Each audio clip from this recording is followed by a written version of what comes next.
Okay, Chris. Okay, hello everyone, and welcome to this final keynote event that's going live as part of the ECECERA 2021 festival to end the second week of activity. And I'm really excited about this this final plenary presentation. We're focusing on the issue of early childhood education and care, ECEC, in a post-pandemic world. And I'm going to just say a little bit about the housekeeping, how the session is going to work, which is a little bit different to how the other panel keynotes have worked, before we move on to get the session underway. So we know that some people will watch this session live, and hello to you if you've tuned in live to us, and others will be watching it later because the recording will be made available for some period after the session. If you are watching this live, whilst your cameras and microphones can't be switched on, we are hoping that you will engage with what the issues are being raised this morning. We normally have a Q&A session and a chat function, but for this session, we are not going to use the Q&A, but we're hoping that the chat function will be live and lively, and that you'll start a really good conversation around that. And the format of the session is going to kind of mirror that kind of dialogic approach. So we're going to have 4 shortish 15-minute presentations from our 4 wonderful panelists, who I'm going to introduce to you in a little while. And they're each going to speak to you for 15 minutes on the topic of ECEC in a post-pandemic world. And I'll say a little bit more about that in a little while.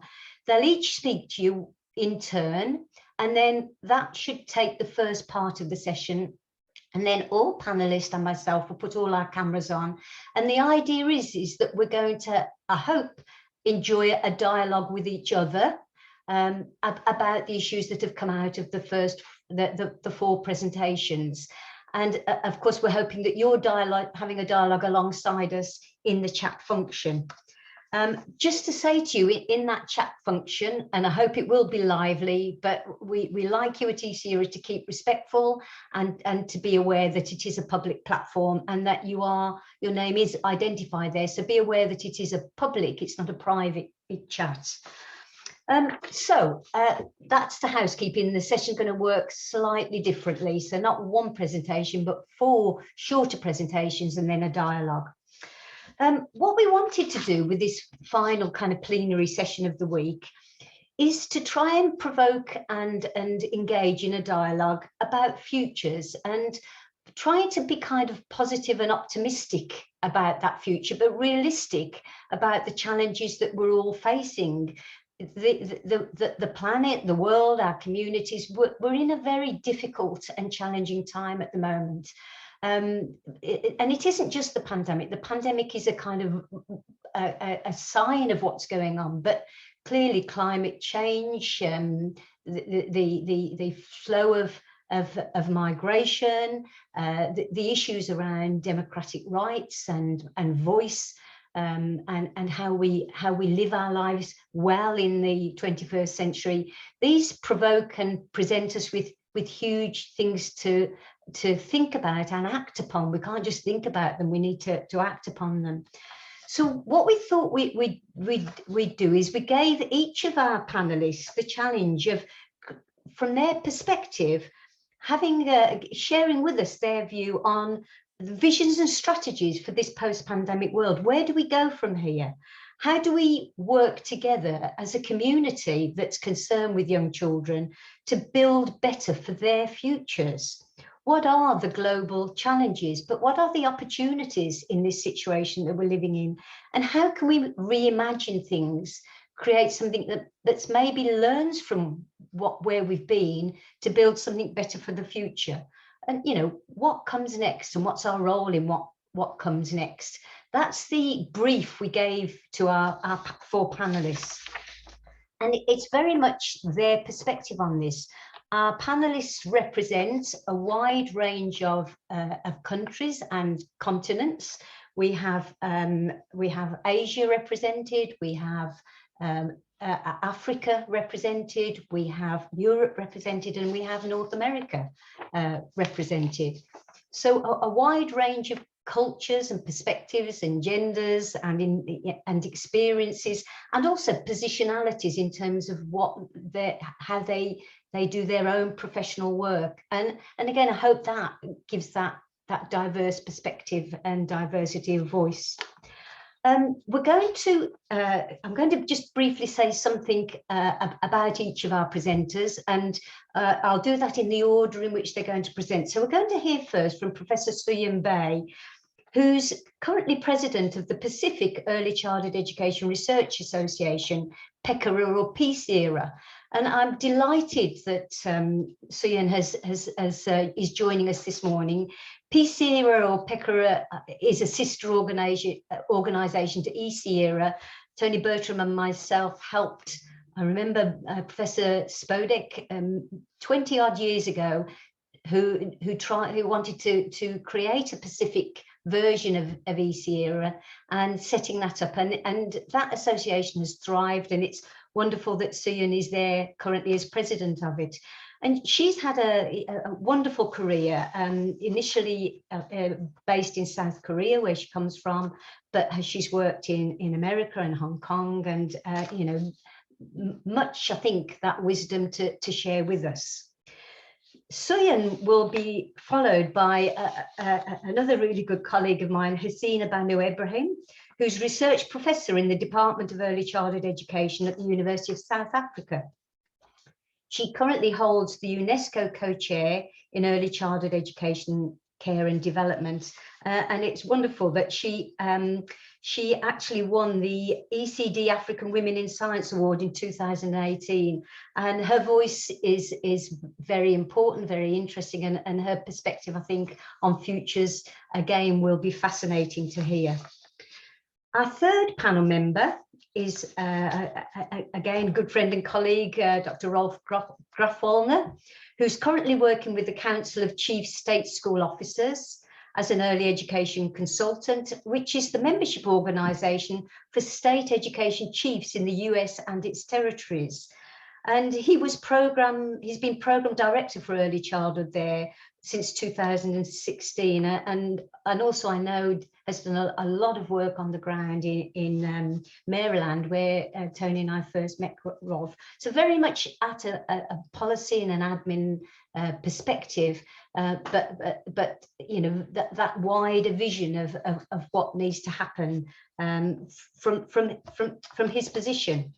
And then last but not least, my good friend Michelle van den Broek, who is head of the Department of Social Work and Social Pedagogy at Ghent University in Belgium and president of the board of VBJK, very well known to us at ECERA, as Michelle has been an active member for many, many years. And his research is about ECEC education policy and practice, and really concerned with issues of inclusion and participation, and has done much work from a European perspective for the EU. So again, that wonderful view from Europe about where we now sit and what the challenges are.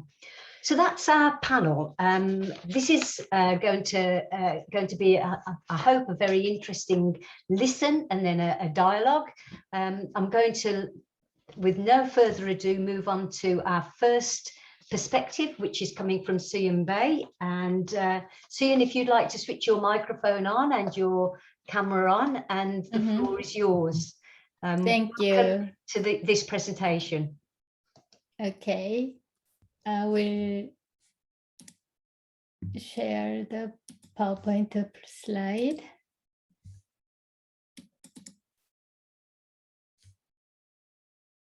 Oops.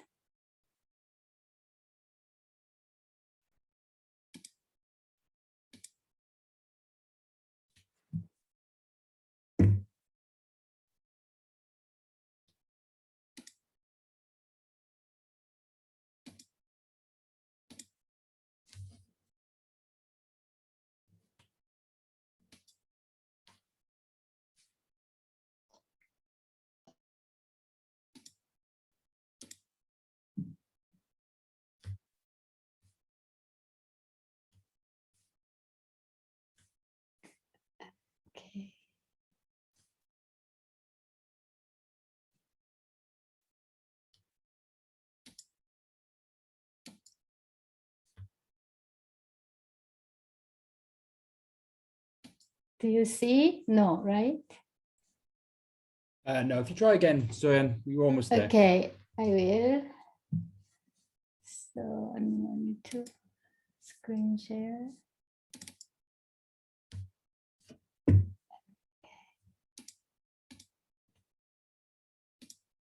Do you see? Wonderful. Okay, great.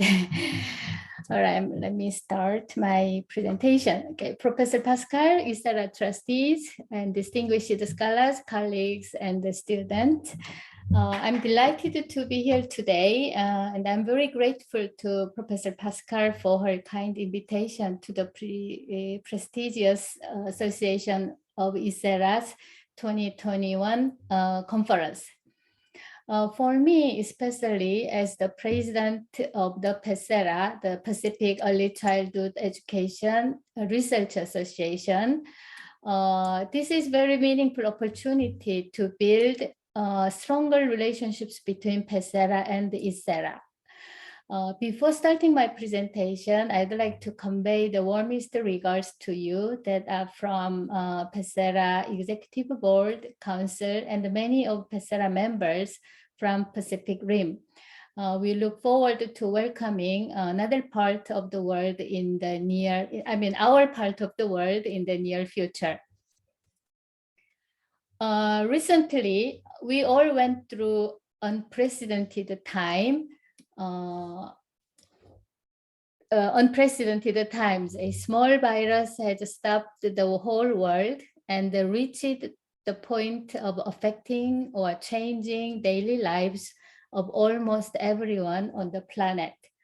Fortunately, a vaccine was developed quickly, and recently researchers found a conserved part in the coronavirus, suggesting that a vaccine which is effective against the variants of the virus can be developed soon. So hopefully humanity will be able to overcome the COVID-19 in the near future. Pandemic has had a huge impact on young children. It influenced the systems and the values of society that are related to the overall aspects of young children's lives, such as healthcare, family welfare, equity, respecting diversity, etc. Pandemic also brought significant changes and challenges to child development and early childhood education. Both issues are important to discuss. However, due to the time constraints, my presentation will focus on the latter. Since last year, early childhood professionals and the practitioners have been expressing concerns about the changes and the challenges on child development and early childhood education caused by the COVID-19.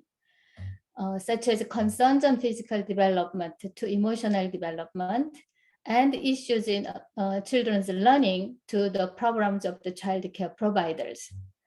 I'm not going to list the details, but I think you already have heard or experienced many of these issues on child development and early childhood education.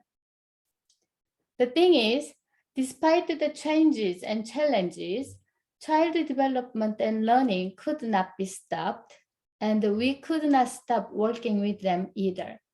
Therefore, all of us have tried to do our best in adapting to the changes and challenges, notwithstanding the difficulties.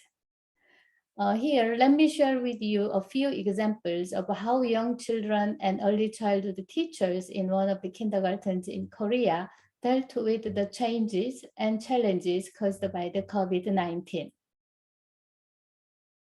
Okay, these are the documents of a 5-year-old children's discussions about the COVID-19. Children in each group expressed their thoughts and the feelings about difficulties and the tips to overcome the COVID-19, such as it's stuffy wearing mask, or it's hard to breathe. We don't know who is talking when wearing mask. Ears hurt because of the string. And we need to stay home and we cannot go out. These are the difficulties that children expressed. And also washing and disinfecting hands often wear mask all the time, avoid a crowded place, and get tested and vaccinated. These are the children said about tips for overcome the COVID-19.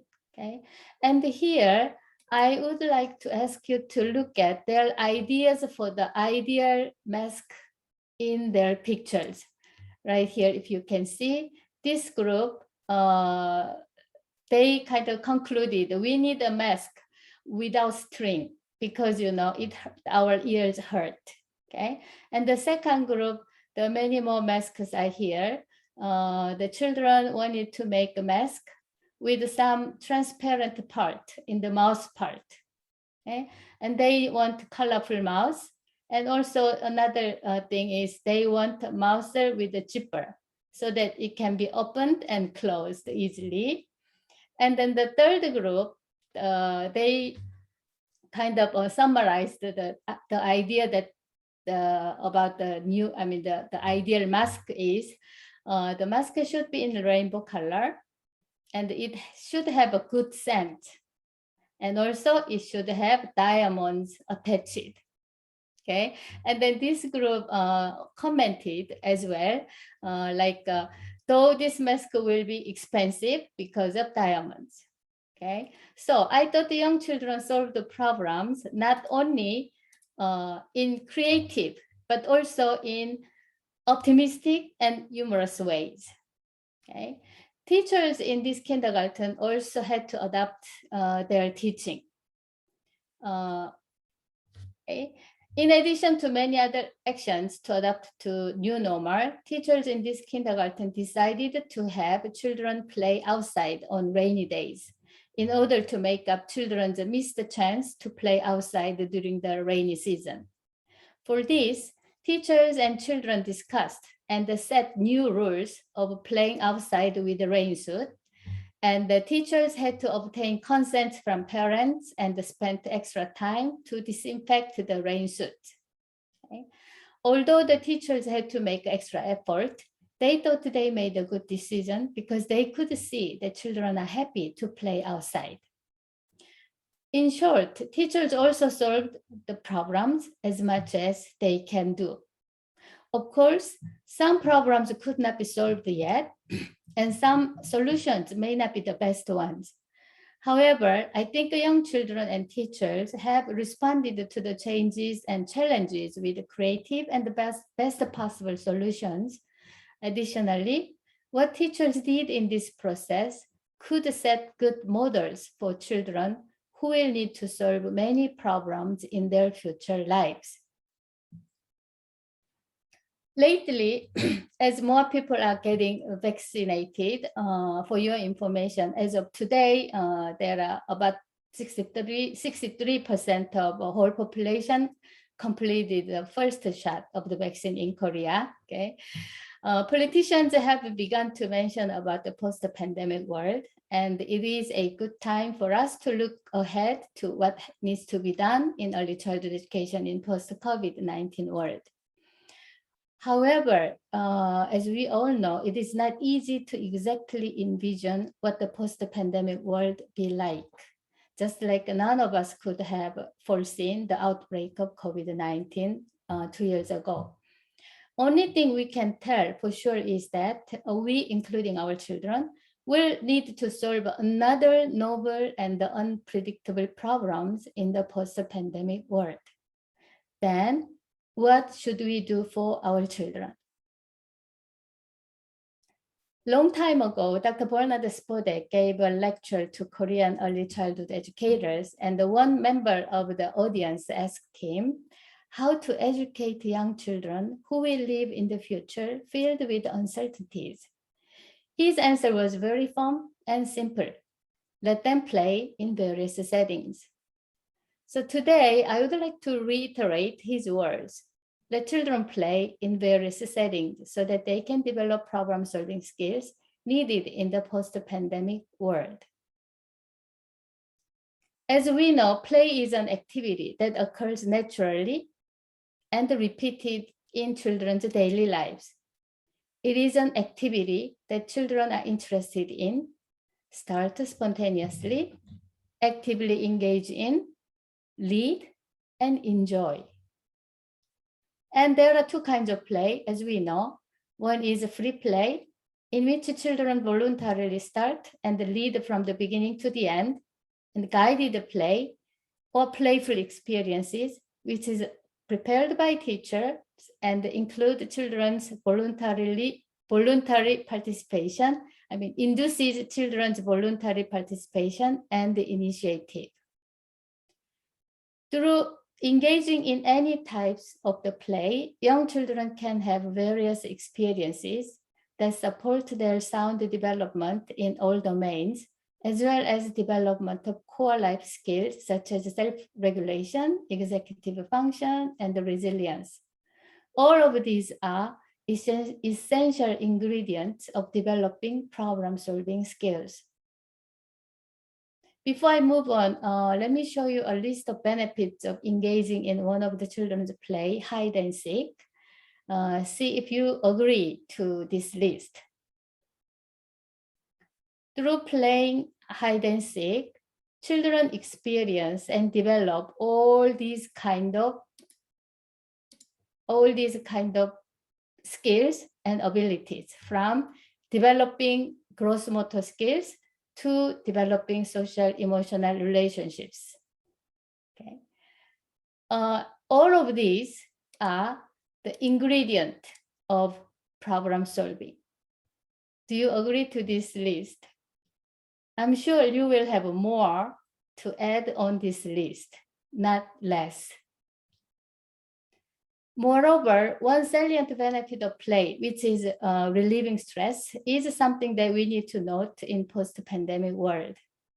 Play is a fun and a pleasurable activity. It makes children feel better and secure. Therefore, by engaging in play, children's stress level can be reduced.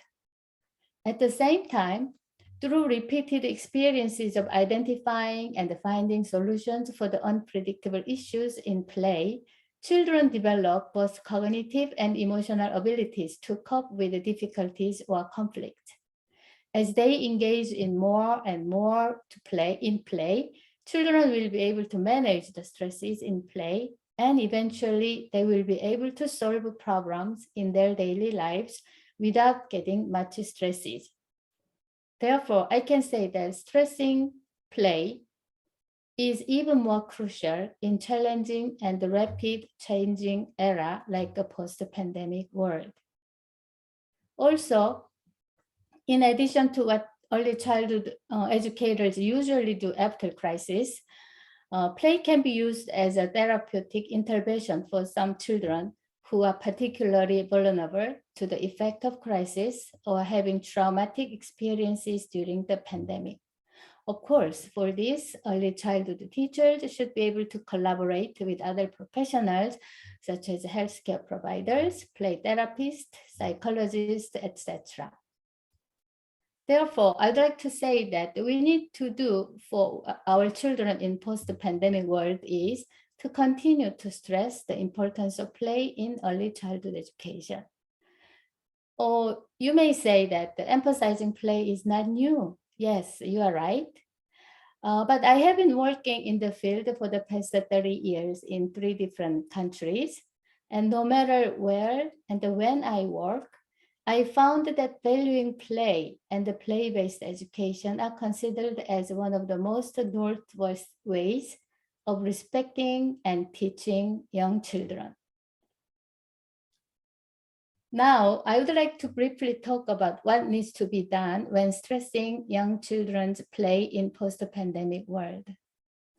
First is about virtual teaching and the children's play with electronic devices.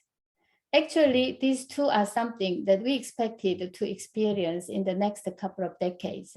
Apparently, we had to face them sooner because of the pandemic.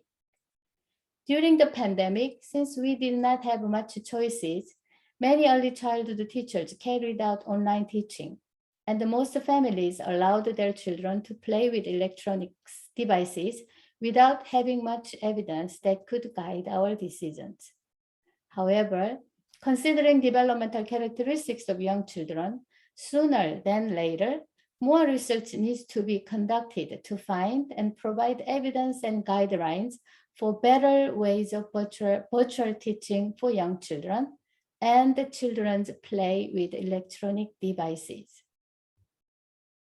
In the process of making this effort, teacher research, synonym of action research or classroom research, needs to be encouraged. Although findings from teacher research are too specific to generalize, they can still provide us with insightful and reflective thought processes for teachers' decision-making and problem solving.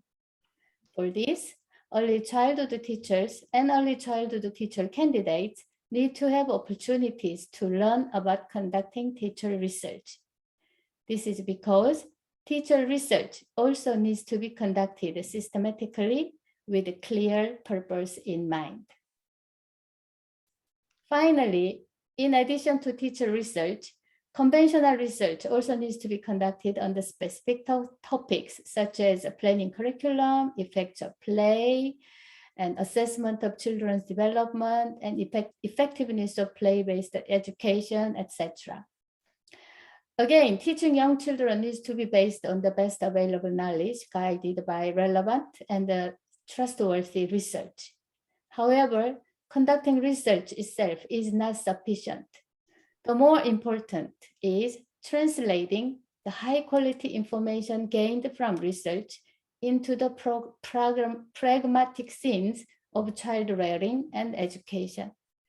In this process, active and appropriate collaboration is necessary among caregivers or families, early childhood practitioners and professionals, psychologists, neuroscientists, healthcare providers, stakeholders, policymakers, and all others working with or working for young children.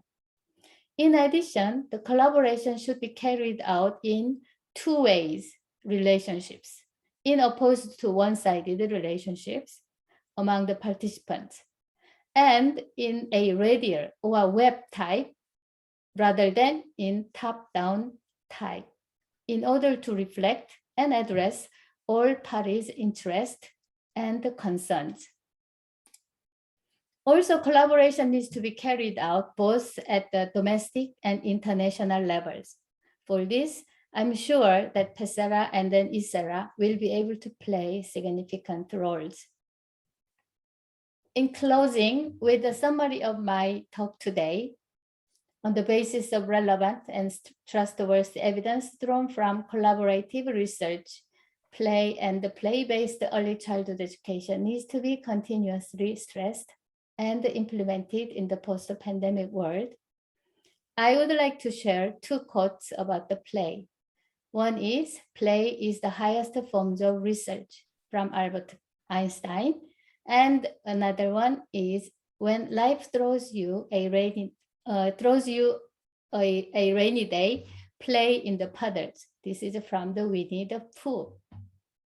By continuously emphasizing play and the play-based education, we will be able to effectively support young children to develop abilities and skills that are necessary to adapt to the post-pandemic world, as well as to their future lives. Thank you for listening.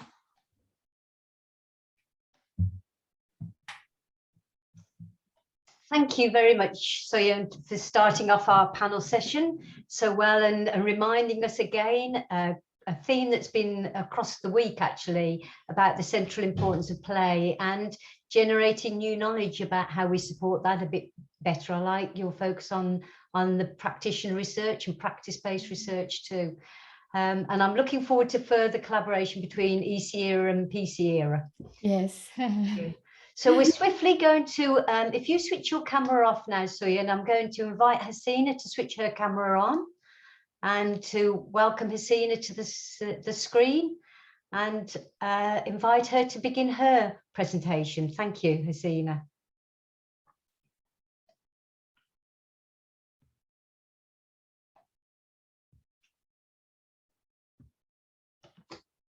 Okay, can you hear me, everyone? Yes, that's fine. Thank you very much. Thank you very much for the scientific committee for having me on this platform here. It is really an honor and a privilege to be here. And thank you, Sven, for reinforcing the message of the centrality of children and their voices, and more importantly, what do we do with the voices that we hear? Today, I want to present on the pathways to sustainable early childhood development in post-pandemic times.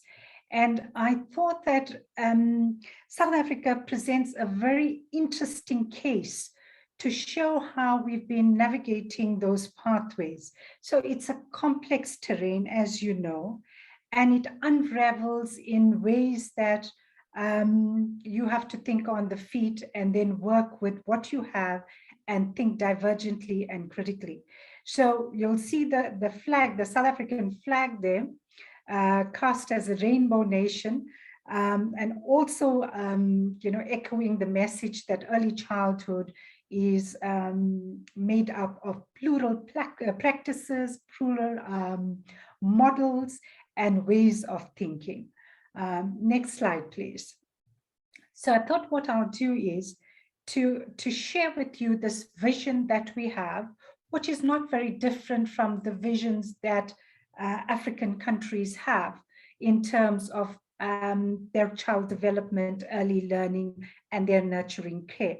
So basically, the diversity we experience is showing different pathways to how we get to the universal access for quality early childhood service for birth to 5. And our target in our National Development Plan is 2030.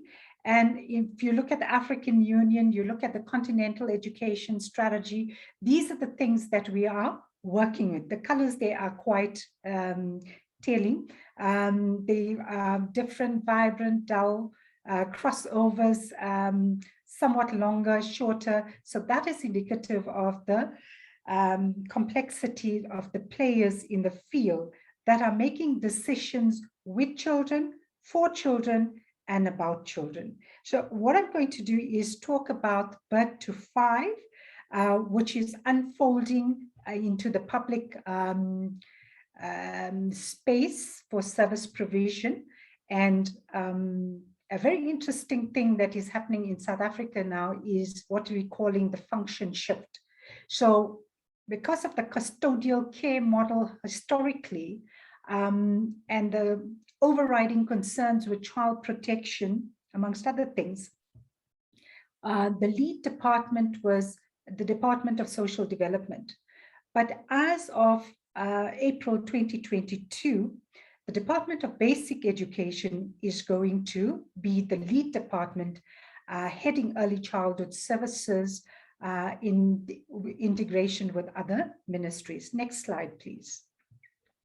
So basically, I thought I'd just give an overview of COVID-19 and its disruptions from a times perspective. So everyone knows the March 2020 kind of,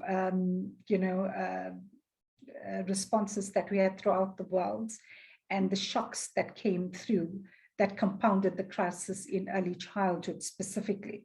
So what we were concerned with in the hard lockdown was around the similar things to other parts of the world, the parents' loss of income and the reluctance of parents to use institutions for care. And in our case, the problem that we had was a very confusing regulatory environment because we have overlaps with schooling and we had standalone community-based sites and private provision as well. So we experienced that. Another big problem that we had was around the crisis of inequities. So this is what we're inheriting in March 2020. And the system showed the cracks in terms of who was getting a seamless transition into early childhood care and education and who was struggling.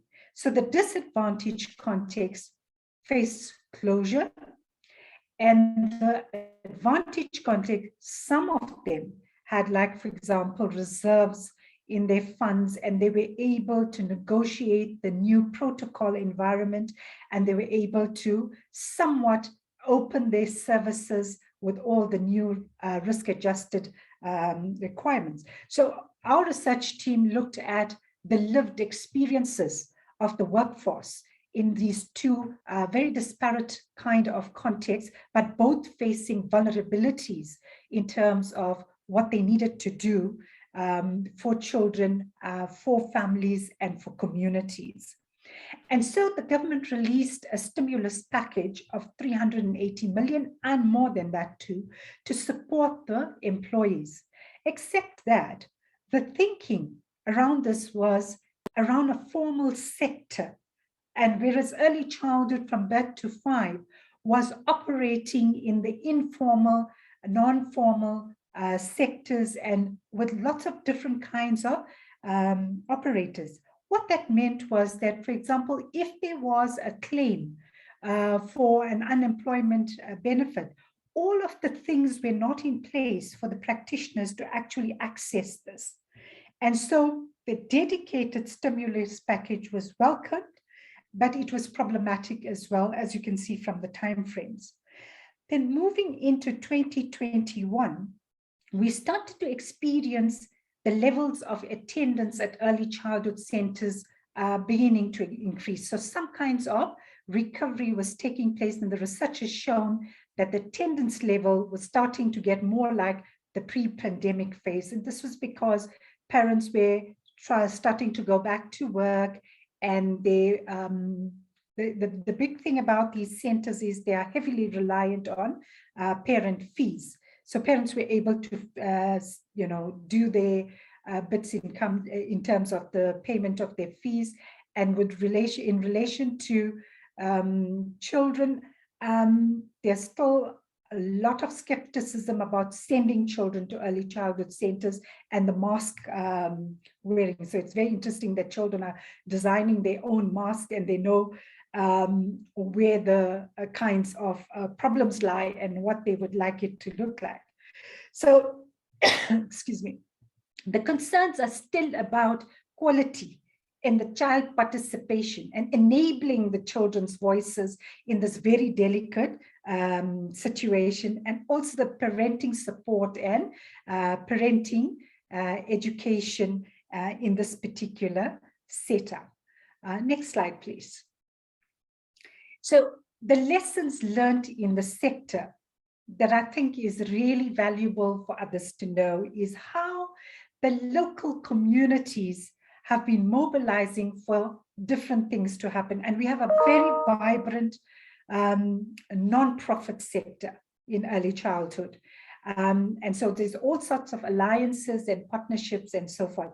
The first lesson that we are learning is that, sure, the sector was decimated, but the sector is also resilient. And so there was a bounce back that we started to see from April, May 2021.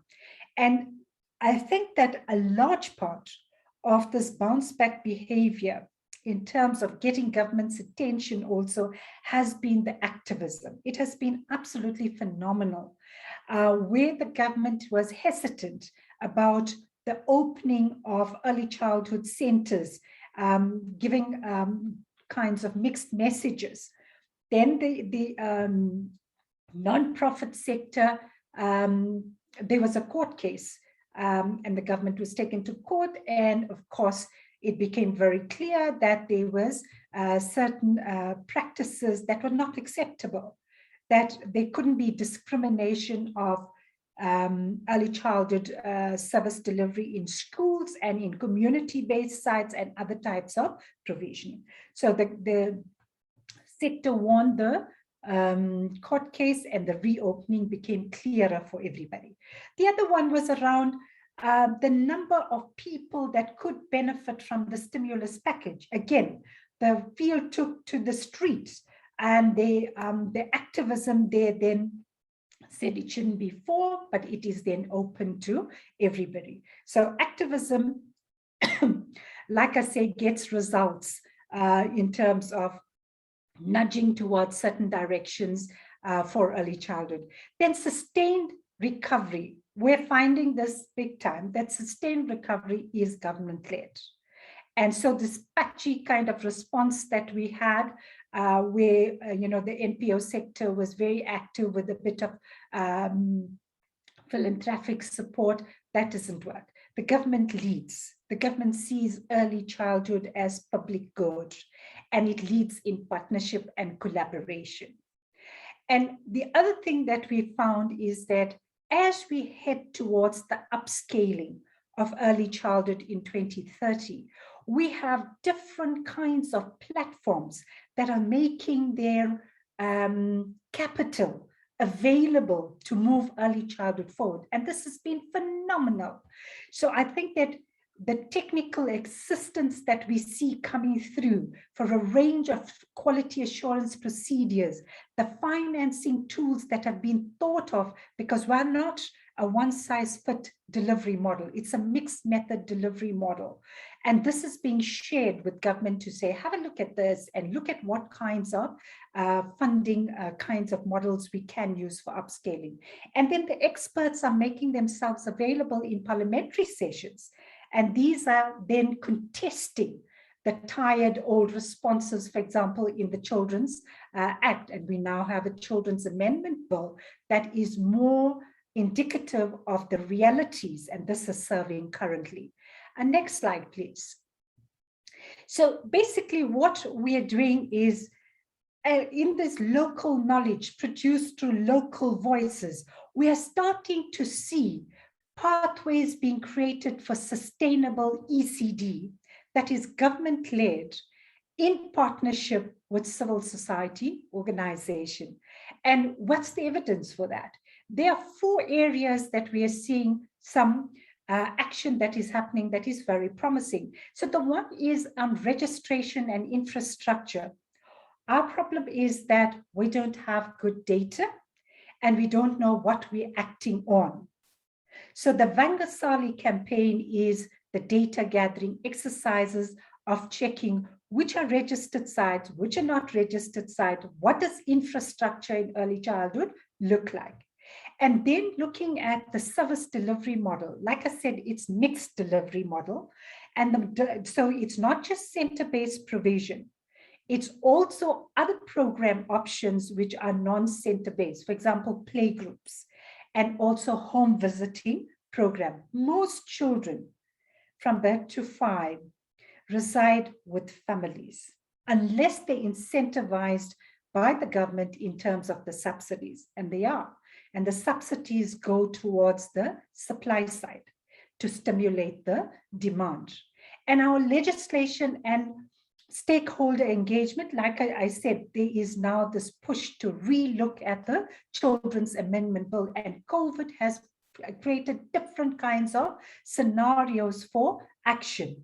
And the stakeholder meetings means that the voices from the ground are being used for more responsive policy making. And the thing that we are seeing is the involvement of a lot of INGOs, and the significant ones are the World Bank, the Lego Foundation. The World Bank is supporting the expenditure analysis so that we can fund mixed model delivery. And the index is going to look at an audit, the census, and the index is going to look at what is the current state of play in early childhood. And that formative research, the baselines for the 4 and 5-year-olds, will then be used to say, well, what resources do we need and how do we navigate forward in the post-pandemic times? And next slide, please. So what I wanted to share with you is that in the future, through local voices, through local knowledge, through partnership, and through activism, right? We have a new colleague that has now set up an advocacy and a social justice unit to keep government accountable to children's rights and acting in the best interests of children's rights. This is what we are starting to see. A whole range of components that didn't appear as strongly previously for upskilling of early childhood service. And you can see the way the blue lines are going. So the nerve centers are starting to act and cohere towards the universal provision in 2030. And I think that whilst the pandemic has brought so much of vulnerabilities, it has brought about an exciting time for looking at early childhood as public good and as public service. And I want to leave you with that message. Thank you very much. Thank you very much, Hasina, for a somewhat optimistic perspective, and that's lovely to hear. Not denying the great challenges that you face, but you know, the fact that you give a sense that the ground up is shaping what's coming to the next, and the pandemic has given up an opportunity for more investment and restructuring is really heartening to hear. Okay, we're going to move now to our third presentation, who is waiting for us. Rolf, if you switch your microphone and your camera on, and the screen's up there, and the floor is yours. Thank you again, Hasina. Yeah, it says you cannot start your video because the host has stopped it. So if you could allow me to have video. Okay. I will just, okay, very good. Thank you, Chris and ECECERA, that I'm able to be part of this wonderful, convening and this session, getting this very international perspective. And my talk will be about what's happening in the United States of America, what happened in the US over the last year and a half, and my focus will be on issues related to learning. Young children were inordinately affected by the pandemic, as we've just heard in the previous presentations. But we also know that many children have not had the opportunity to be fully engaged with their peers. Engagement is a key aspect to learning, and the eagerness to learning, of course, is exhibited through that engagement. And that's the best way for young children to learn, is to be among peers, and that was not available, and it was not possible for parts of the last year. So recent studies really have looked at this and have found significant impacts of the loss of access to school and early education programs on children's learning, particularly for low-income and minority children. It was particularly stark with that group, and we have seen a lot of minority children, vulnerable groups and student populations that have basically disappeared and were not part of any kind of socializing in groups as we know it. So aside from the social and emotional and academic effects, the closure of schools and childcare was projected to have a long-term impact on lifetime wage earnings, with younger children losing more than older children. So this is really a generational impact. Next slide. So in the US, the Congress responded to this crisis in a number of ways. They passed 3 major funding bills to keep the economy, the personal livelihoods, education, including early education, afloat during the pandemic. In the spring of this year, Congress really passed a remarkable bill with huge amounts that are being passed on to states, and then to the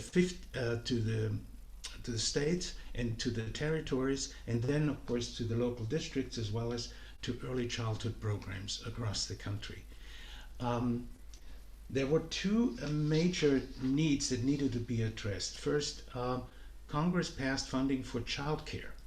So childcare has really gone through an enormous crisis of destabilizing the kind of infrastructure that we had in childcare, and put $14 billion for subsidy and quality improvement into the system, and $24 billion for stabilization. what does that mean? Stabilization is sort of what Asina was talking about. A similar effort or approach that's being used in terms of policy in South Africa is also used here.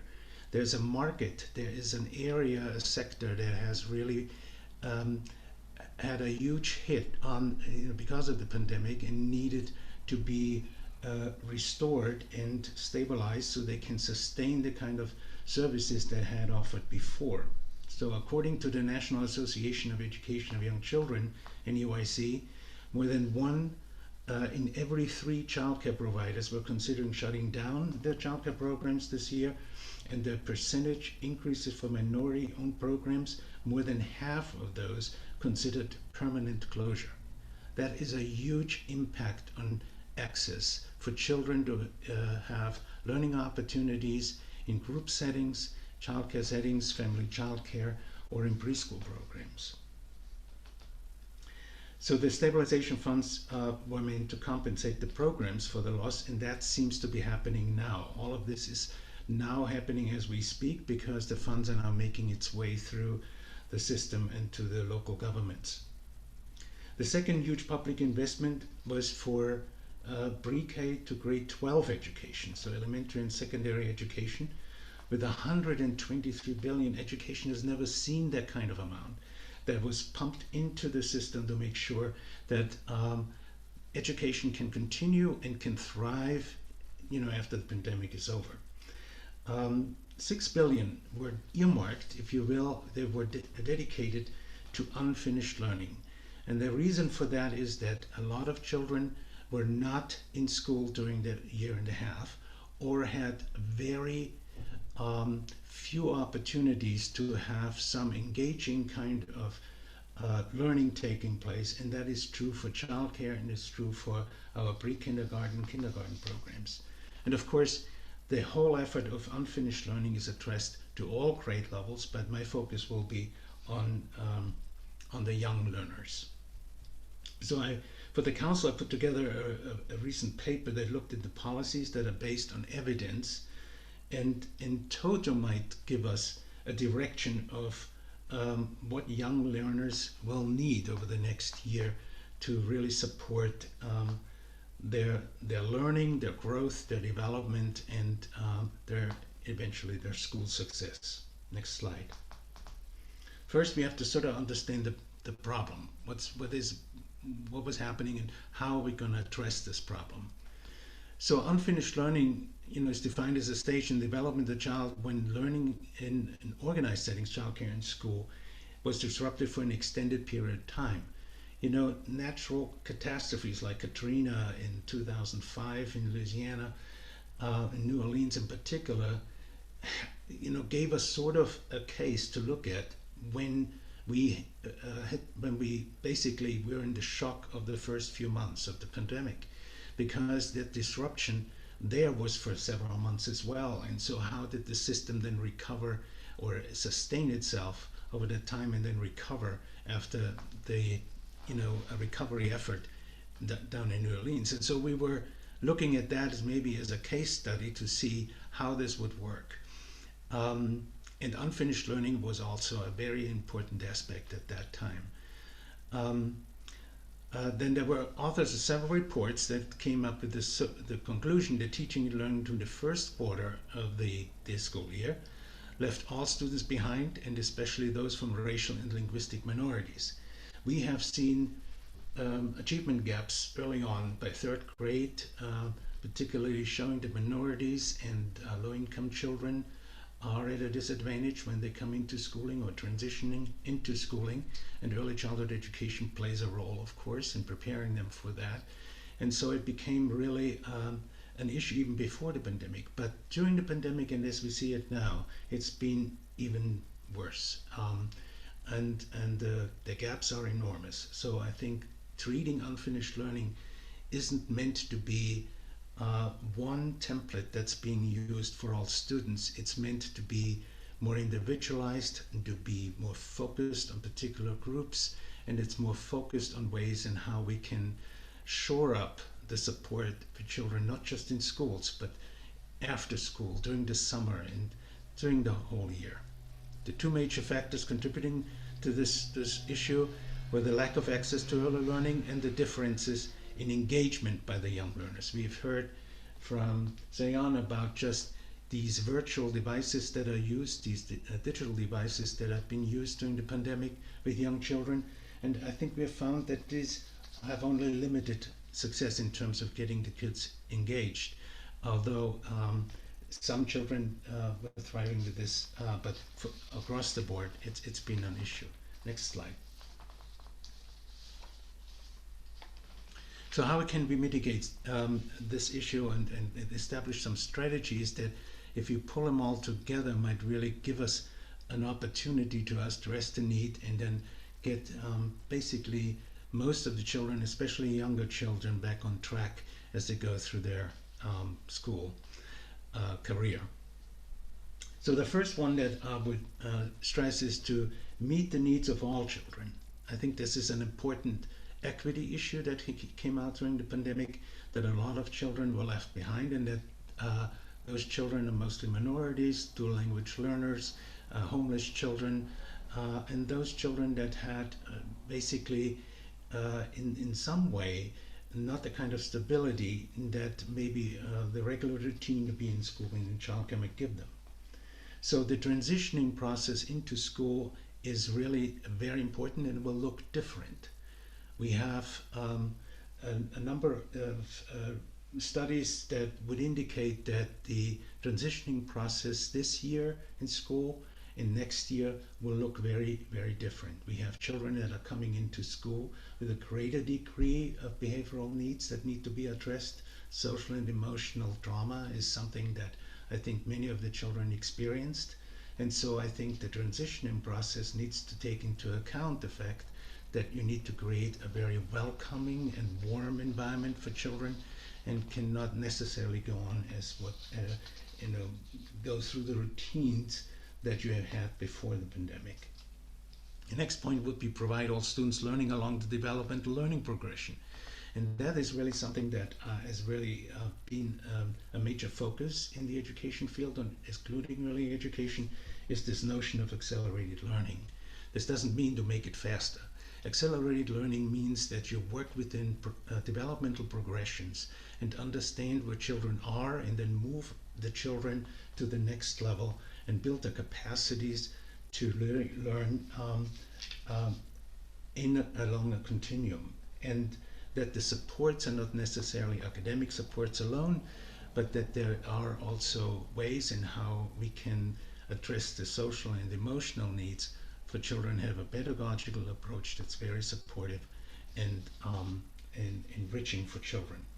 Next item will be implementing high quality early childhood curricula, high quality materials that are used. A lot of children didn't have access to manipulatives, didn't have access to quality materials that are being used at these sites in school or in childcare, and I think those need to be brought back.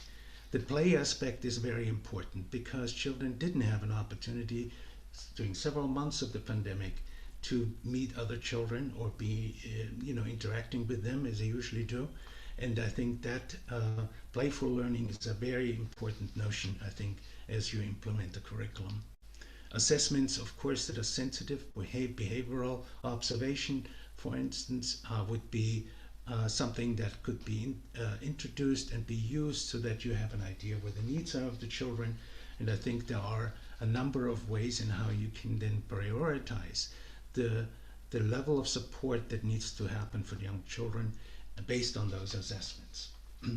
And then it's very important is the professional learning. I think we're going into a school year or into a year now where we don't really know how it's going to play out. I think we are testing things as we go into the next year. Professional learning needs to take into consideration not just the old formula of how we're going to teach and how children will learn, but it needs to take into consideration an inquiry process where teachers early educators can start to find out what kind of mode of teaching and support for children is working well, and then share that within the professional community. Next slide. So the other aspect of it is that I see a bit of a silver lining there with the pandemic is, and especially in the States, we have seen this, that probably in many other countries, that families and caregivers have been more engaged in their children's early learning and during the pandemic, and albeit that was involuntarily in many instances, but that actually gave families an opportunity to engage with their children.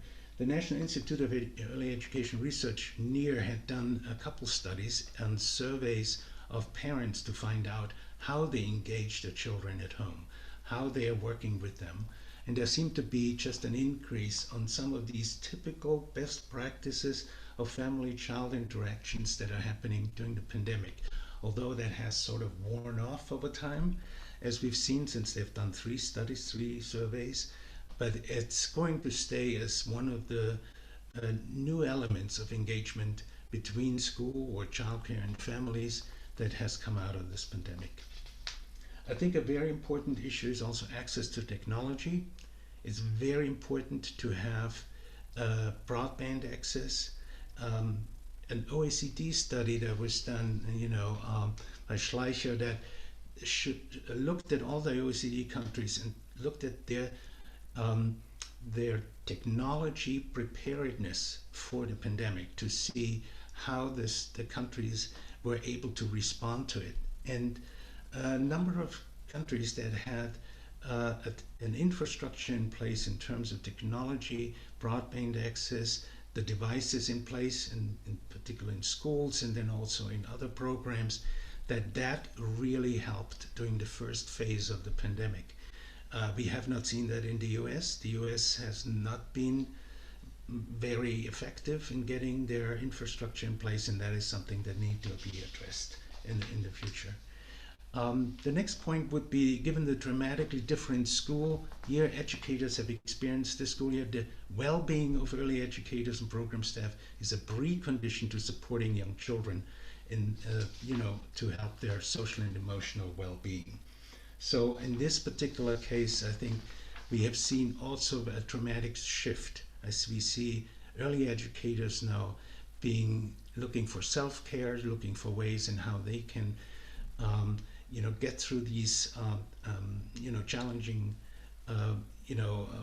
moments and months, and then be able to support the children. And then we also have seen a broadening coalition and collaboration between early childhood programs and schools.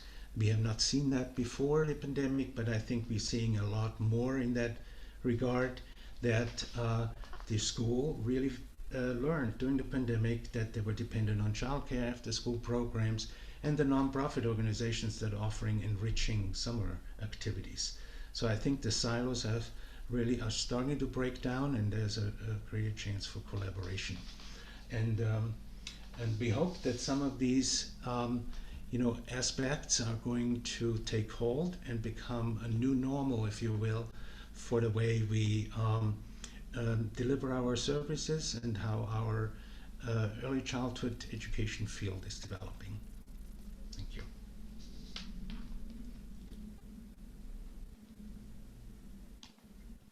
Thank you very much, Rolf. And again, some really positive things coming out of this crisis. Money and remarkable amounts of money being passed down, and interest. It's going to be really interesting to watch and dialogue and comment and act upon how those monies are used. But there does seem to be some structural and systemic shifts going on here, which I think could be paving a way for something better. Finally, now we're going to move on to our presentation by Michel van den Broek, and he's going to give his perspective on what comes next and what the big questions are. And I'm looking forward to listening to you, Michel. The floor is yours. Okay, I suppose you can see my PowerPoint. Is that I can see it. It looks good. Okay. Yep. Thank you. Okay, what I would like to briefly talk about is an evolution that that hits early childhood education globally. That is the evolution of commodification over the last well, let's say about 20, 25 years, and how that interacts or has interacted with the COVID pandemic and what that may mean for the future of early childhood education. So what I mean by the commodification of early childhood education is, of course, its privatization, its marketization. It is marked by, for instance, policies where the funding of early childhood education shifts from supply-side funding to demand-side funding, resulting in the fact that in many countries all over, in several continents, maybe even in all continents, we have now hybrid systems where public and private systems both exist together. A few examples, very briefly, because that is not the main topic, is the California welfare reform of 1997, introducing a voucher system, so a demand-side funding, and the research of Wybrook and colleagues 10 years later that showed that it has lowered the qualifications of the staff in this since this welfare reform and increased the staff turnover. Another example from the same continent is the study in Quebec, where in 2002, the state decided to provide private centers rather than the Centre Petite Enfance that existed, introduced also a tax relief, which is a form of demand-side funding, of course. And also 10 years later, some research showed that the quality went down in these private centers, and so did the working conditions. Now, France is also an interesting example to show how global this influence is. Could give many more examples, but I chose France because in the, I think it was 2004 book on childcare markets by Helen Penn and Eva Lloyd, France was still described as a country resisting any form of privatization. But since 2016, more than half of all new places, childcare places, are private for-profit places. And there are now 2 private companies in France that own 1,200 childcare centers. And it has also been demonstrated that in these centers, qualifications are lower than before, less good adult-child ratios, and so also quite some concerns about quality. And then one last example, I took Finland as a last example because it is depicted often as one of the most salient examples of the democratic welfare state. But also in Finland, we see that in a very rapid pace over the last year, now 17% of all the provision has become private, and that has increased the inequalities of take-up of childcare and inequalities in the labor market. Now, what's all these different countries, and there are many other examples to give, they have all, of course, very different features because of their different contexts, histories, political situations, etc. But there is this increased perception that is general, that childcare, early childhood education in general, but childcare in particular, is a private matter rather than a public responsibility, and that this is not just a feature which was 20 years ago was believed that it was a feature of liberal welfare states, but it has now become a feature of all types of welfare states, if they still exist, these types. And we see it in the change of the vocabulary, but there is a high risk that the quality is jeopardized in this system, except when the market is very strictly regulated, like for instance, the Netherlands could be framed as an example, where you have a market, but a very, very strictly regulated market. Now, it shows indeed that the language with which the marketization, the commodification has been introduced is false. It was promised that it would give more flexibility, better supply-demand balance, more equity, etc. But all the studies that I know of show the opposite. So it was a lie, in fact, how it was sold to us. But what is important now in these COVID times, in these post-COVID times, is that, and I think it was also clear from what Rolf said, that the private early child, the private provision has become very fragile during the COVID pandemic, and that we became more aware, be it in childcare, in early childhood education, or in healthcare, for instance, about the importance of public responsibilities and public services. It also has profoundly affected the commodification, as well as COVID have profoundly affected the position of parents and the relation between parents and professionals. In this commodification trend over the last, let's say, 2 decades, parents have been framed as consumers of a product, and their perspective on quality was believed to be parental satisfaction.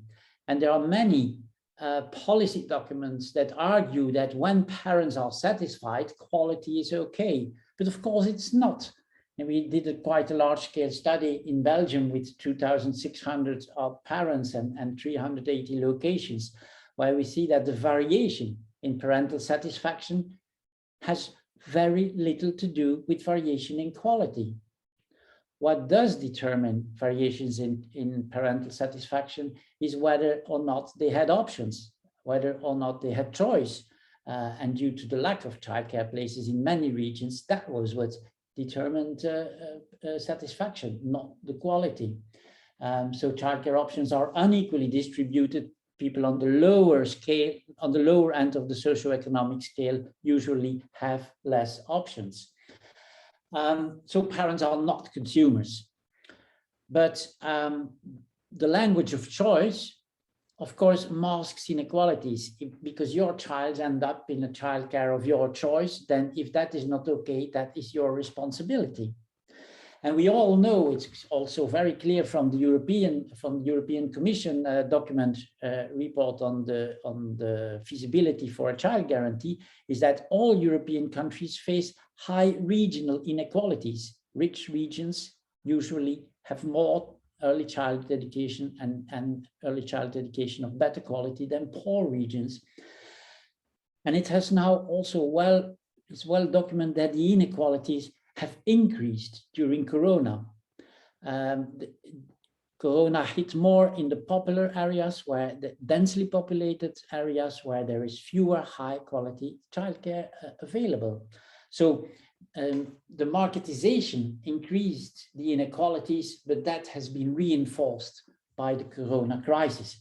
And what is more is that parents have, of course, for hygienic reasons, being more excluded, more distanced from the early childhood provision. And we see that it is very difficult in these days to come back to the status before, and that Corona has made it even more difficult to consider for many professionals, but also for policymakers, to consider the parents as partners and as allies in constructing early childhood education.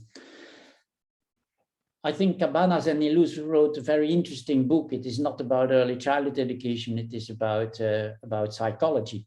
But they write that on this consumerist idea that an individualist social philosophy whose main locus of attention is the self, and whose main anthropological assumption is that we are all independent, autonomous actors meeting in the marketplace, that's making our destinies, and in the process making society. Now, in that sense, neoliberalism should be understood not only in terms of its structural features, they argue, and consequences, but also in terms of infrastructural assumptions, that is, in terms of ethical and moral maxims, according to which all individuals are and should be free, strategic, responsible, and autonomous beings. That's that ideal of the ideal parent. Autonomous beings who are able to govern their psychological state at will, fulfill their interest, and pursue what is understood to be their inherent objective in life, the achievement of their own happiness. So that is utterly the denial of any structural forms of inequality.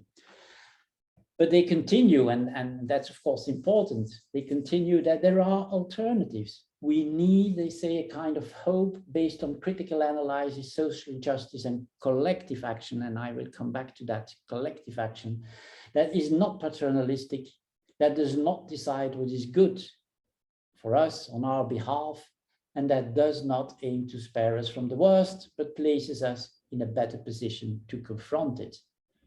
Not as isolated individuals, that's what the consumerist ideology, then we are each individualist in relation to the childcare.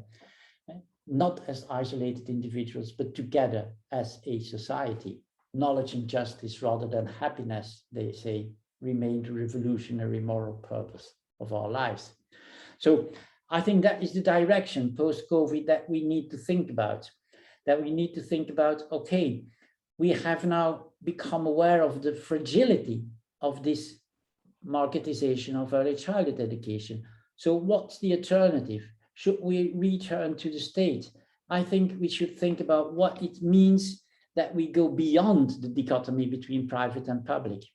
I do not think that that the state is the answer, but that we should think, and that may be the answer to that question may be very different according to different local contexts, that we think about moving beyond the dichotomy public-private, in the sense that Hasina has also spoken about the role of civil society. And in the 1970s and 1980s, there have been some interesting examples in different parts of the world. I think of the word of Bruno Chiari in the late 1960s and early 70s in the north of Italy, where he defended also this early childhood education for the people, by the people, as an answer to, on the one side, the stage, which was, of course, after the Second World War in Italy, very much not what people wanted, but also the privatization was not the answer. So it is an example, a historic, important example to move beyond this dichotomy. What in France has happened since the 1970s, especially with the crèche parentale, where you have local communities of parents that not individually, but as a community together build their own centers and discuss what they want for early childhood education. There are the community-based childcare centers in Chile, and many of them are in settlements of newcomers, where there is quite a lot of discussion about the ownership of the land, but on the other side, these are very activist centers, but on the other side, they work together with universities to build the quality of early childhood education. So these are all examples existing in many different parts of the world and taking different forms because of different contexts. But this is what we should think about. I think this is now the time to see that neoliberalism has come to its apogee, and that a public crisis like the COVID crisis, equally as the banking crisis from 2008, has shown that privatization can never be the answer to public services, and that we need to think again what public responsibility means. Thank you.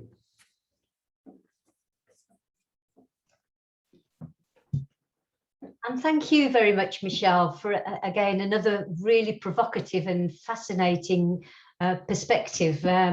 Lots and lots to pick up on there, I know, and I'm just conscious of, just before we move on, a little bit of a time thing. Panel, are you okay to stay on for another 10 minutes or so after the, because, you know, it's been for such rich discussions, and you know, important to have them there, but I also want to have a time for a dialogue. So for those who are listening behind the scenes, I'm hoping they can stay on for another 10 minutes, but if not, it's all being recorded, and they can, if they have to leave us, they can come back and see the fruits of the dialogue afterwards. So that's great if you can all stay. Fantastic.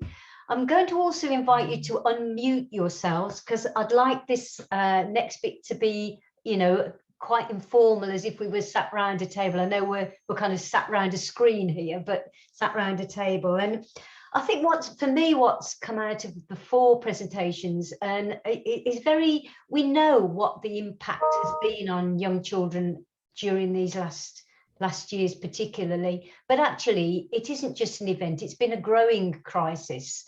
I mean, what it's just done is shone a light on what's been happening out there, and Michelle's right, that's a political agenda and a political context to that, and maybe this crisis provides this opportunity because it has made very visible, it's laid bare how the systems and the structures are not working for everybody, and particularly that's true for some societies and for some parts of our societies. So it's really clear the challenges for us as a sector aren't just professional. There's professional issues around what kind of pedagogy, how do we support children, how do we sustain them, but they're actually quite political too. And it is about how we work as a sector within our role as citizens in civic society, and how we engage in the dialogue with other parts of civic society to rethink and reimagine and rework things. And I'd like to think that this is an opportunity as much as a crisis, and that we might move forward having learned about how where we've been going has failed so many of our families and children, and many of us that do work in the sector. So, you know, I'm going to pause my own thinking, and I have lots and lots for me to think about, but to open that up now to the whole panel to pitch in really about having listened to each other and thought as you're listening. Anybody got anything that they'd like to share with us? A reflection, a comment, a further question? Over to you guys. Could I maybe raise a question to Soyun and Rolf, both of you, because you both have spoken about the importance of early childhood education for the learning, and Soyun, you mentioned skills that are not so much the pre-academic learning, but what is much more foundational, like curiosity, perseverance, exploration. You mentioned resilience, and so the importance of that. And Rolf, you spoke about unfinished learning. When you speak about unfinished learning, does it mean like in that sense, or is it more about how do we say, measurable outcomes, or how do you see that in the US? Is there any research available on what unfinished learning is in early childhood education and how it differentially affects different groups of children? I would be very interested in that, because it's also a question here where I live from our governmental institutions. What is the impact exactly in terms of children's development? Yeah, so that assumes, I mean, unfinished learning assumes if it hadn't been for the pandemic, there would have been a certain trajectory of learning that would have taken place for all the population. So now for the young children, they would have had their experiences in preschool, in childcare programs, in kindergarten, and so on and so forth. And because they did not have the access, and they couldn't really get into some kind of engagement that would help them under these alternatives that had to be set up with these remote and hybrid teaching and learning situations, there was, at a time of a year or a year and a half, you couldn't get to what you were actually trying to teach and what you're trying to include in your instructional programs, or even in your early care and education learning. And then that is, I think, the unfinished part. It's hard to, there is research here that's been done about talking about the gap, but it's done in terms of equity in most cases. Mm-hmm. It means that unfinished learning becomes a huge equity issue because it plays out differently with different groups of children. Yeah. And we have seen this before, and makes it worse. Mm-hmm. And so how are we going to, as a system, respond to this and bring these kids back on track? If we can't, we basically lose that generation of kids, because they're going to catch up in second, third, fourth, fifth grade, yeah, and always limping behind. Yeah, that was my thought when you said one of the advantages is the role of parent and their involvement in the education, but that would of course be very differential across different socioeconomic groups, I imagine. Yeah, that, families, and the collaboration with all the other partners, because you can get enrichment and build your knowledge of the world in other ways outside of school. It's no longer just the responsibility of academic programs. Yeah. So, yeah. I'll go on, Hissine, you come in, and then I will.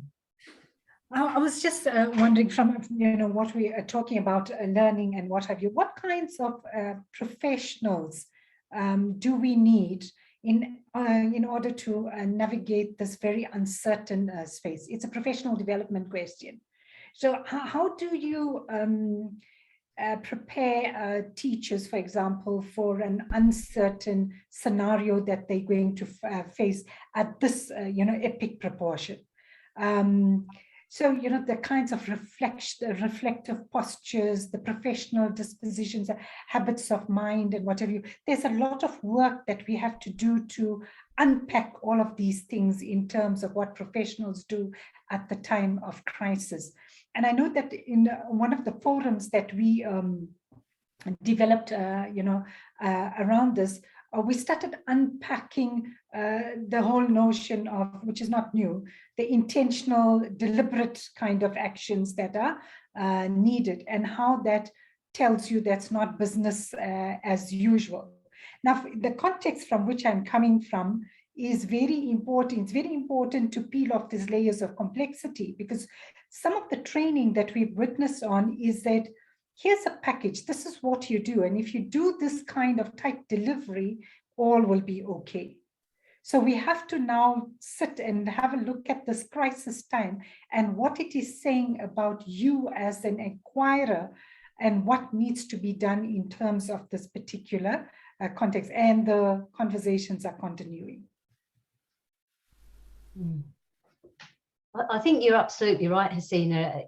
The challenges for practitioners about how they respond to what's, what the children have experienced. And it comes back really to the term that Rolf has used that I hadn't heard before your presentation of unfinished learning, which I think is quite an interesting term or concept to use, because actually children have been learning all the time. That they haven't not been learning during the pandemic.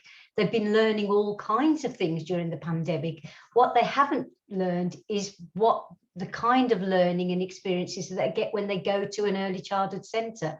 But their life that they've been living, whatever that is, has taught them a lot of things, and they've experienced a lot of things.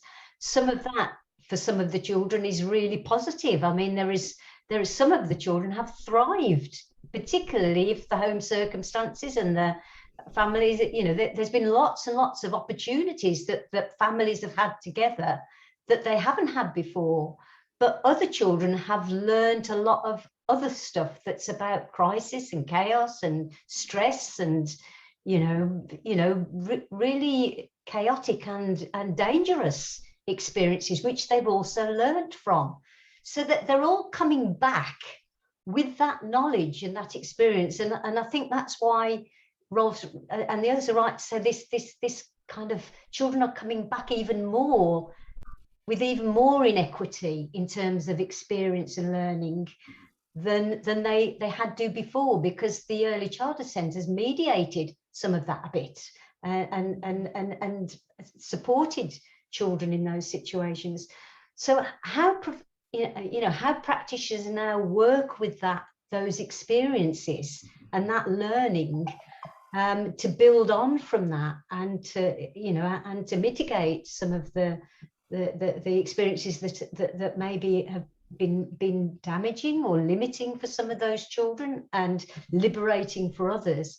I think that's a kind of real challenge. And the other thing I worry about is that in my country, it's kind of perceived as a catch-up agenda, what's called a catch-up agenda, which is kind of, let's just give them more and more formal stuff that is about the narrow skills of learning, and not these broader cultural and civic and social and emotional, which play provides.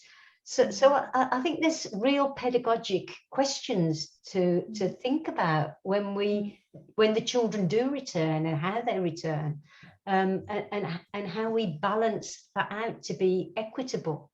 Some of the learning is that we can work with local communities and parents in a better way.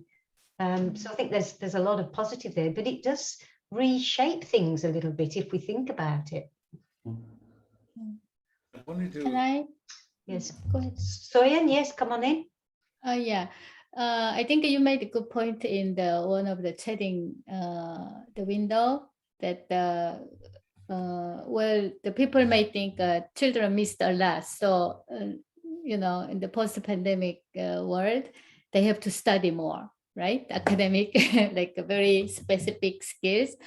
But well, according to my experiences in 3 different countries, like Korea and the US and Hong Kong, more and more people are getting to know that play is important in young children's learning and development, you know. And what I found is more teachers or teacher candidates are familiar with that specific concept. Yes, play is important and play is a children's life, and then children learn better or best through play, you know. But a lot of times I felt the parents or families, you know, the community members, they don't really appreciate the value of the play yet, you know. So that's why I emphasized the importance of play in post-pandemic world in today's presentation, because, you know, I'm worrying about the, you know, like a community. Yes, they didn't go to school for such a number of days during, you know, this academic year. So next year, you know, you gotta do more things on the 3 R's, like reading, writing, and arithmetics, right? But they have to know that young children, they are different from older children, and they learn differently from older children. Before they learn reading and writing, they need to know, they need to experience pre-reading skills and pre-writing skills, which they can learn from play, you know. And also before they can do the arithmetics, they need to know and they need to be able to think like a perceptual, you know, like a thinking, you know, like they have many limits in their logical thinking, right? But practicing that kind of perception-based thinking will enable children develop logical and cognitive thinking later. So people need to know that young children are different from older children, and they develop and learn in different ways. And all we can do is, well, we need to repeat to educate them if they don't know. Because, you know, I found that many people, they don't know about the importance of play. That's why they say. And if they don't know, we cannot blame them, right? We gotta help them to understand young children are different from older children. The way they think, the way they learn is different from the way we learn or the way older children develop, you know. So in that sense, it is very important for early childhood educators, not only the practitioners, but professionals. We gotta do more things on the, you know, the parent education, or I know this is not new to either, right? But we gotta spend some time to educate the parents or the community members. And luckily these days, because of the internet, the people know, they heard about those information, you know, but they didn't internalize. So we gotta help them. I mean, that's, I think, one of our responsibility to educate, you know. I think you're right. I think you're right, Sian. There's an advocacy and an explanation, and part of the civic action might be around that. Rolf, did you want to come in at a more kind of systemic and policy angle on the issues that are being raised here about how the system needs to shift a little bit? And particularly, I'm interested in your view on Michelle's presentation. Oh, this could go on for hours. I wanted to get back to Hasina, because she was saying, what kind of professional qualities are we looking for teachers to come in? I think the situation now, I think, is really critical in terms of, first of all, getting teachers back to school. We have seen a huge exodus in our country, and it might be true in other countries. Professional learning, I think, is going to look very different in the future, because it's going to take into account pedagogical approaches that are, I think, for the young children, exactly what Soyan was saying, getting a better sense about the importance of playful learning into the classrooms. We have seen very structured, over-structured kind of schooling happening already early on with 4-year-olds, which was not very conducive. I think we need to make that shift back to that, because that play aspect was lost for many kids during the last year, and I think that is something that gets be introduced. That means shifting a lot of your practices that you had as a teacher or as an early care provider. The other piece is, I think, dealing with behavioral issues that many of the early educators may not have seen. So it's another discipline to talk about children's behavior and mental health issues. So I think the collaboration and support in childcare programs on early childhood mental health is very critical, because then you have personnel and you have expertise to work with some of these children that are not integrating well into group settings after they have not had that transition last year. I just wanted to raise a point around the home situation, and this is just talking to parents about their experiences and so forth. And one of the things that has come to the fore is the schoolification of the home, and the expectation of the parent to be a pedagogue. So in some of the, the programs, what was happening was that the day's program was now translated to the parents to retranslate for the children. Yeah. Others adopted more interactive, child-centered methods. They were singing, and the children were there, and the children were singing, and so forth. So, and the parents were actually finding this as an overload, because they are time poor, in the space here, and then this is now seen as an added burden.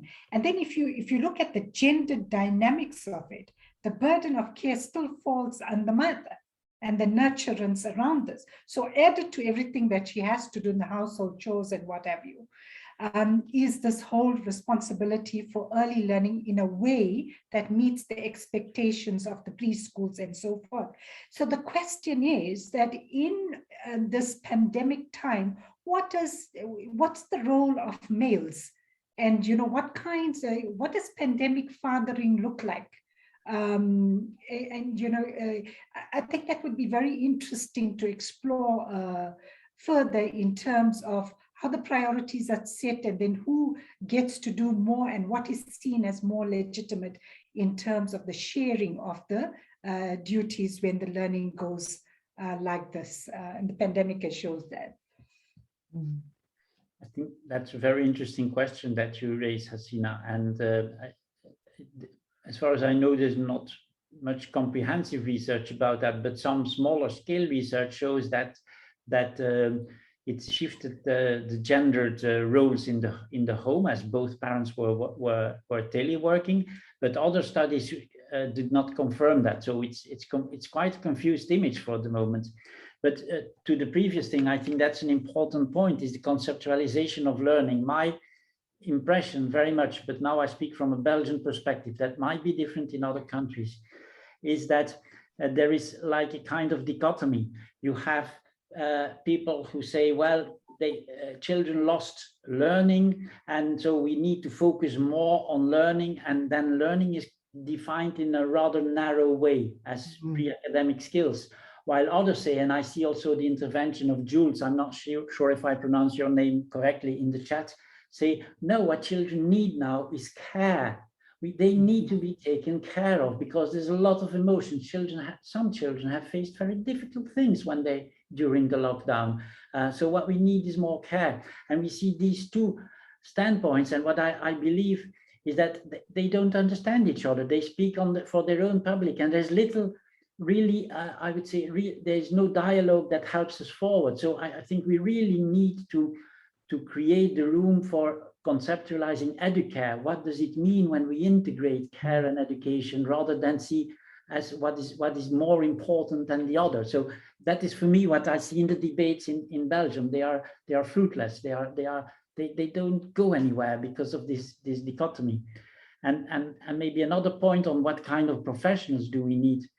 What we found, and that's also locally here in Belgium and especially in Ghent, where I live and work, is that after the lockdown, when the schools reopened, the kindergarten reopened, not all children came back. Especially children from migrant backgrounds living in the poorer areas did not come back. So the absence from school is not the same for everybody. And what we saw, what were the professionals who made the difference? That was professionals who combined the knowledge about teaching with social work. So I really think that this combination of a background in social work and in early child development, these were the women and men, but mostly women, that did not wait for the children to come, that went to their homes, that met with parents who were scared, who were absolutely scared to leave their child out of the home, who brought clay to make drawings on the pavement. So if they could not come to school, at least they could in the street do some activities with the teachers. That was the kind of people that really made the difference. Thank you, Michelle. I'm really sorry to say that I think we have run out of time, but I think to end on that note, which is a really provocative one, that is about what is our profession about, and I think the one of the things we've seen certainly in our country is a better understanding and a closer cooperation between home and families and the practice, which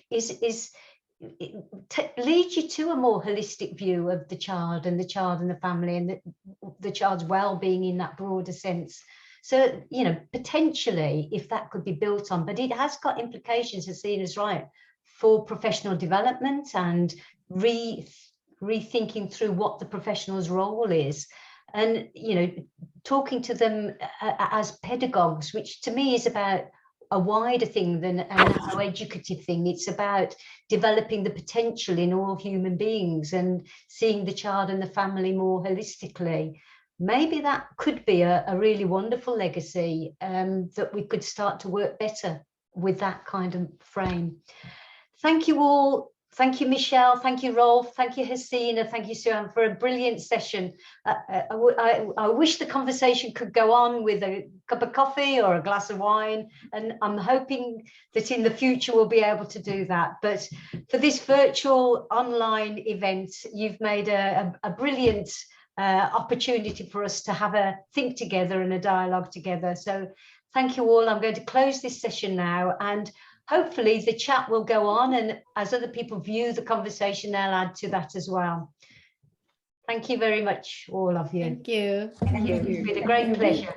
Mhm.